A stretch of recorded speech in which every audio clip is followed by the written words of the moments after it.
السلام علیکم ملګرو. پرون په میډیا باندې دا خبره ډیره زیاته زیرګرد شوه چې عمران خان اخر معافی ته تیار شوی دی. عمران خان به معافی غواړي. عمران خان ډیل کولو ته تیار شوی دی.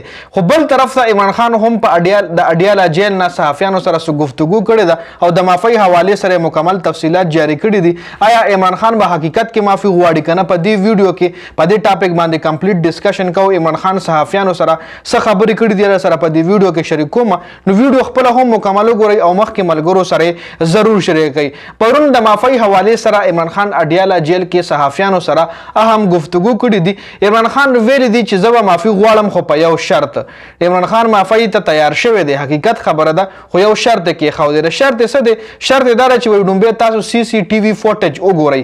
که هغه کې د پی ټی آی کسان وي نو حاله به زه معافی غواړم. که د پی ټی آی کسان په 9 مې واقعیاتو کې ملوث وي نو هغه کسان به زه د پارټۍ نه هم وباسم او سزا به زم ورکوم او سزا به د پاکستان حکومت هم ورکوي. خو شرط دا دی چې تاسو سی سی ټي وي فوټیج وګورئ. دا خبره عمران خان ډیر وخت نه کوي. د وخت د سره دا خبره عمران خان کوي چې تاسو سی سی ټي وي فوټیج وګورئ. که چېرې زه په دې 9 مې کې ملوث یم یا زما کسان د 9 مې حملو کې ملوث وي نو زه بالکل معافي هم غواړم. زه د ستاسو هر څه بیا منم، خو ټولو نه پهله تاسو سی سی ټي وي فوټیج وګورئ. دا عمران خان چې کله نه گرفتار شوی دی 9 مې واقعیت راغلي دي نو هغه داسې عمران خان عمده خبره کوي. اوس په میډیا باندې دا خبره د کم چې صحافیان دي، کم لفافه صحافیان دي او د عمران خان مخالفین دي، نو دا خبره ډیره زیاته ګرمه کړې ده چې عمران خان معافی ته تیار شوی دی. عمران خان به معافی وغواړي. عمران خان دا هم ویلي دي چې زما هم عزت شته، زه هم خپل عزت لرم، زه هم د ملک سابقه وزیر اعظم پاتې شوی ما هم د ملک ډیر خدمت کړی دی. ما د ملک ته غټې ادارې ورکړي دي چې په هغې کې شوکت خان هم غونتې ادارې شامل دي. ما د ملک دپاره ایوارډونه ګټلي دي. زما گرفتاری د عدالت د احاطې نه غیر قانوني وشوه چې د هغې په وجه باندې به زه په رینجر باندې کیس هم کوم.